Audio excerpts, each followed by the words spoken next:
Hi everybody, thank you so much for joining us here in Live Fit Kitchen. We are once again joined by the fabulous Dr. Purcell. Hi there. Hi Alicia, thanks so much for having me back. We are continuing our holiday series. There is so much fun food in the holidays and so much of it can be so good for you. We're all going to go to lots of parties, maybe host some at home. So we have a walnut pate that really was surprising. This is very easy to make and very delicious too. So tell us why we love walnuts so much. Delicious and good, that's our motto. We love walnuts because they're very high in omega-3 essential fatty acids. And you may have heard that term before. It's what fish oil and the big rage about fish oil is. And we can actually get our omega-3s from walnuts. And only 4 walnuts a day can get us to 90% of what our daily requirement is. Which is pretty amazing and really great news for vegetarians. This is a vegetarian recipe, and who knew that it could be so amazingly good for us? So, talk us through. Let me tell you what's in our walnut pate. As you can see, the ingredients are simple, but we don't pay a big price on flavor, or we don't skimp on the flavor. It's really great. That's true. So 1 cup of walnut pieces, 1.5 cups of cooked cannellini beans. Now these are the white kidney beans if you're not familiar with that cannellini word. 2 tablespoons of fresh squeezed lemon juice, 2 cloves of minced garlic, 2 teaspoons of olive oil, and then sea salt to taste, of course. Just a little bit. So here's how I put this together. The first thing you do is you toast the walnuts a little bit. So I heated up my fry pan on the stove and I put the walnuts in, and then I started preparing other things. Guess what? Walnuts burn really fast. So it says to heat them for 7 to 10 minutes. After you've burnt the first batch, the pan is fairly warm and the second batch will cook in 5. So luckily I had a whole bag, and so I was able to get a second cup. Now you'll notice with the quantities here that they might seem kind of small. I prepared the whole quantity and then I used half of it to pre-prepare some to taste and the other half to show you how I put this together. So this isn't a cup of walnuts, so it doesn't look like it. So this is just a half recipe, but I'll take us through it as if it's the full thing. So anyway, we toast the walnuts. If you've never done it before, make sure you turn them frequently and don't walk away, I swear. Stirring is key with toasting nuts. It really is, yeah. Turning them frequently with a spatula was really very important for this second and successful batch. The other thing that I did was when I took them out, you know there's always the little flaky bits of walnuts? Well, those had, of course, kind of blackened a little bit in the pan. So rather than tipping the walnuts, out of the pan and into the mixer that I was using, I spooned them out and left the little burnt flaky bits behind. Right. That was key. Because they can make your pate taste burnt. Yes. So I felt very clever for figuring that out all by myself, because we all know that I have no professional training in cooking.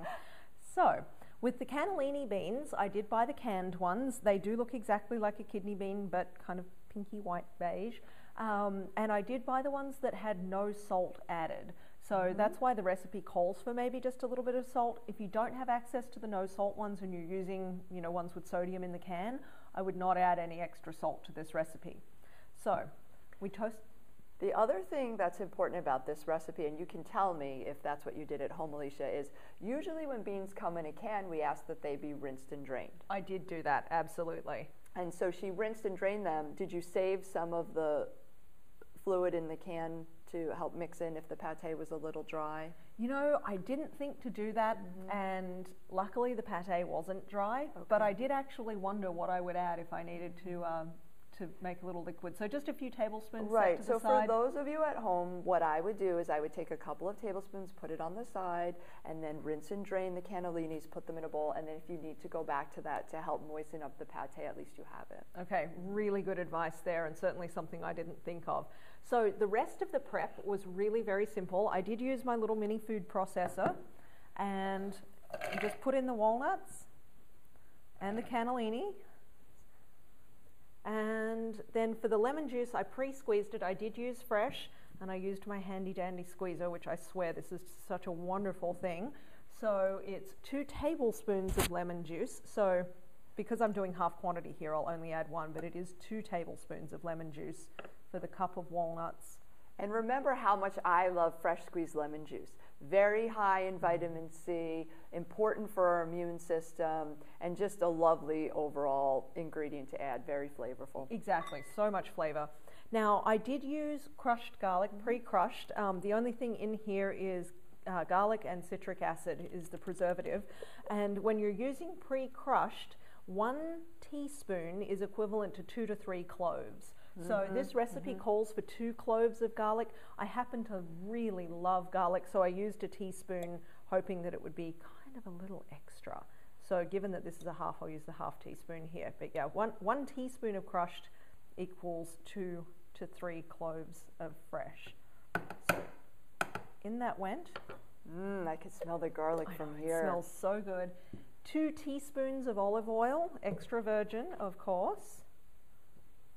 And then, of course, olive oil is very anti-inflammatory for our blood vessels. It's a monounsaturated fat, so it's a healthy fat for us, and it will decrease the amount of plaque buildup on the insides of our arteries. Super stuff. So you can see how simple that was. Literally everything went in there. I would blend it and taste it before you add any salt, especially if there's already sodium in your cannellini beans. And as Dr. Purcell said, you know, maybe you'll need a little extra liquid just to keep it moist. I didn't, luckily, because I'd already tipped it down the sink. So we're not going to run this on camera because it's awfully loud, but I do have the half that I prepared earlier.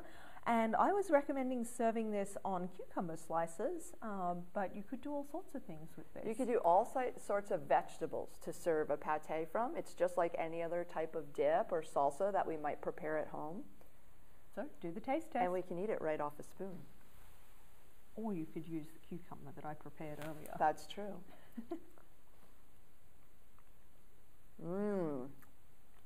I can taste the garlic. I do love garlic. I do use a lot. If you're not a big garlic freak, dial it back just that little bit. And the toasted walnuts make a big difference. If you were to use raw walnuts, it wouldn't have as much flavor. Yeah, the toasting definitely was key. So we have another winner. It's relatively moderate calories, right? I mean, the cup of walnuts is 600 calories, so you don't want to eat the whole thing yourself in a day. You want to share it with your friends. You do want to share it with your friends, but compared to some of the other choices that can be on a holiday table, I would say that this is a reasonable number of calories and super delicious. You'll surprise people. And super full of good fats. Yes, we love it. All right, well, enjoy, everyone. Thank you.